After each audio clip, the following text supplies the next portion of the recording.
Happy Sunday morning, everybody. I am still in Springfield, Missouri. And let me tell you why. Because my races got over about 12:30 and they still had two more A mains to run. And I was tired. And it's funny because I had some friends from St. Louis and they're like, we're headed home tonight. I said, you're going to get home about 5 in the morning. Yeah. I said, yeah, I don't do that no more. I've seen that movie. Making time means you're killing time because you get home at 5 in the morning, you drive all night long, and then you sleep all day. You feel like crap. So I'll feel good, and we'll mosey in onto the house today, get home around 1:30 or 2 o'clock. All right. Springfield, Missouri, Springfield Raceway. You all were wonderful. I showed up here Thursday night, and this is a shout out to all of you.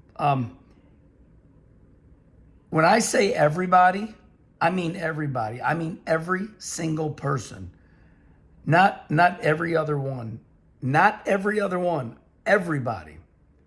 Every single person come up to me, and they talk about this right here, Coffee with Kenny. I never in a million years saw this coming.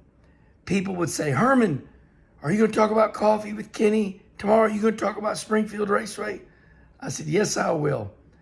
So I'm just amazed that just picking up the phone and talking about what was up 3, 4, 5 years ago, how you all like it. So this is a shout out to all of you. I appreciate you all. Everybody come up to me last night, and y'all are amazing. See how I'm smiling? This is a natural smile. So thank you all that asked me to mention you all. Are you going to talk about Springfield Raceway on Coffee with Kenny? I said, oh yeah, we'll do it. I really wasn't going to. I usually go right into subject matters, but I just want to acknowledge all of you that like Coffee with Kenny. All right. Let's go at it real quick. I had a wonderful time. Jerry Hoffman that runs that racetrack, man, he did such a great job. Over 300 cars. I guarantee you the concession stand last night at Springfield Raceway made more money than any restaurant in Springfield, Missouri. I'd sit in my pickup truck, have the heater on. It get a little cold at night. And I'd sit there, I'd look at that concession stand, and I'm telling you, for 5 straight hours, that line never quit. And it was a long line. People were getting food and hot chocolate or whatever and coffee. And I thought certainly they're going to run out of something, but they're a well-oiled machine. So shout out to the concession stand on the back straightaway last night. That was incredible. All right. Congratulations to Terry Phillips, my buddy. He put an ass whooping on us. He won last night. I run 5th. I'm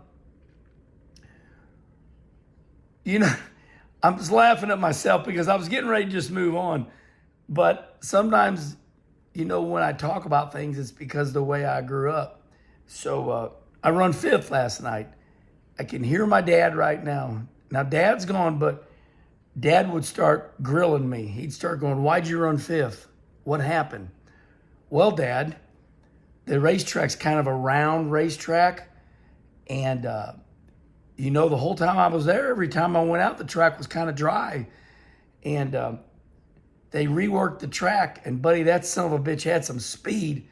And for most of the race, I was loose, just sideways the whole time, round, just too loose. I should have had it tighter. Should have listened to my intuition, and I kind of went back and forth with the setup. But at the end of the race, my car started doing better because the pace slowed up a little bit. When the track's fast, you bury that son of a bitch down in the corner, compression on the right front spring. And so anyway, now I'm thinking about Schrader. Schrader would say, it's not how you run, it's how you place the blame. I blame me. That's what's great about me being in charge. I kick my own ass. Herman, you should have had the car tighter. But I run 5th, and I'm really happy with that. 54 cars. I run a first and a second on Thursday and run fifth tonight. So that's the way I justify things. And now I'm thinking about Dick Trickle. Dick Trickle would say, my boy, it's all on how you justify things. So, all right, I think that's that about Springfield Raceway. Let me think here. Last night, I go over to Schrader's, or no, I go over to Joe Rudy's. I go over to Joe Rudy's and they're cooking some food and I get me something to eat. And I come back and this racer, he stops me cold in my tracks. And he's a big boy. He goes, Herman, I just want to let you know, I love your social media. You defriended me. I looked at him.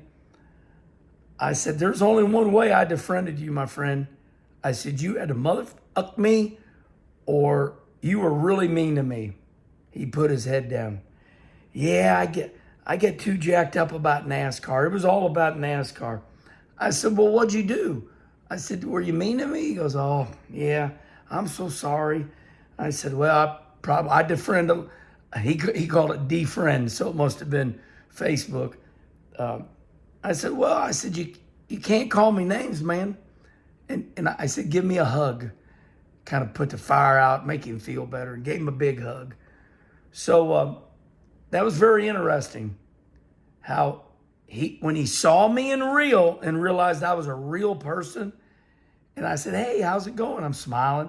And he's like, oh, man, I'm a big fan of yours. I just get too jacked up about NASCAR. And I said, yeah. I said, when you got that phone in your hand, all of us become a different person. And then when we see somebody in real, it's like, oh, God, why did we do that? So I just want to let you know, when you see me in real, I'm Kenny, just like I am here all the time. So my message to all of you would be, just be nice, calm down, don't hit the send button, retract your mean stuff. We're talking about stuff, people. We're talking about stuff. We don't know each other on social media. But when we see each other in real, it's like, oh, man, he's nice and talks normal. So I'd like to think I'm a nice person.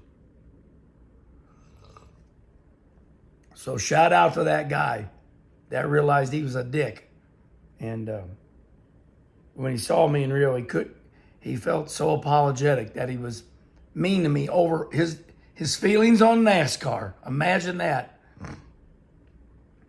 All right. Jake Paul and Mike Tyson.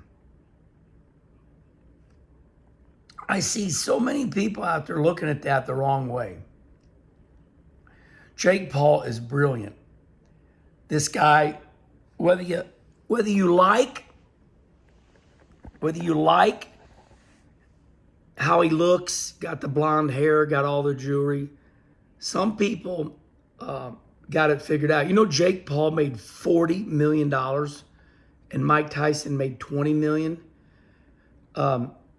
You know, some things when life changes, people just get good at it. Jake Paul figured out YouTube before anybody did, making millions and millions of dollars, and he creates characters. And I wonder what Jake Paul's like in real. I bet he's constantly thinking of what type of show to make. This guy figured out how to get Netflix to pay him $40 million. And you know what's more crazy about it? Everybody bid for it. But I look at it as Jake Paul put $20 million in Mike Tyson's bank account. I guarantee you Mike Tyson is as grateful as anybody in life. Mike Tyson gets all over social media, makes a beautiful post yesterday. He goes, yesterday's fight was a big win for me. He wrote, it was a beautiful story. I'm sure you've all read it. Mike Tyson physically has been roughed up, and about died, and had several pints or quarts of blood put in him. So it's funny, he goes, I'm a 58-year-old man, and I'm thinking, damn, I'm 61. It's funny when people say their age. I'm like, I'm 61, I'm still digging. But Mike Tyson just about met death. So here he was, got children now. He said, my kids watched me fight, went toe-to-toe for, 8 rounds and made $20 million bucks. And I think what was more amazing about the Mike Tyson and the Jake Paul fight is how many people watched. I told Billy Smith, Billy said, man, I don't know about that fight. I said, Billy, stop thinking like that. That wasn't a fight. That was entertainment. It is funny how people will bite for things. It's like, I only went 1 through 12. I did. I only went 1 through 12, and I de-bullshit so fast. Me and Terry Phillips were talking last night. Terry come up to the trailer. It was real nice of him. That's his hometown. And I said, Terry, the reason you and I turned out so good is because your dad was mean and my dad and my brother are mean. I said, when we grew up around mean people, we just de-bullshit everything. We're always on defense. You can't get us ever. So I see people that are naive. They're like, oh, the Jake Paul, the Mike Tyson. I'm like, come over here. Let me slap you. Do you not understand that was not real? That was entertainment. And like Mike Tyson said, went to Dallas, they filled the place up. It was theatrical. They had it all planned out. People nowadays like shows. That was a show. You got a 58-year-old man and a 25-year-old man, or 30, whatever. That's not real. Come on. Like Mike Tyson said, I'm 58 and Jake Paul's 25, whatever. They don't do that in real boxing, everybody. All right. So much more to say, but we're at 12 minutes. And thank you, everybody at Springfield Raceway. Thank you, Jerry Hoffman. Thank you, everybody that come up to me about Coffee with Kenny. And, we got a lot of other shows. All right, Schrader and myself, we'll be back up tomorrow. Herman Schrader. Check us out.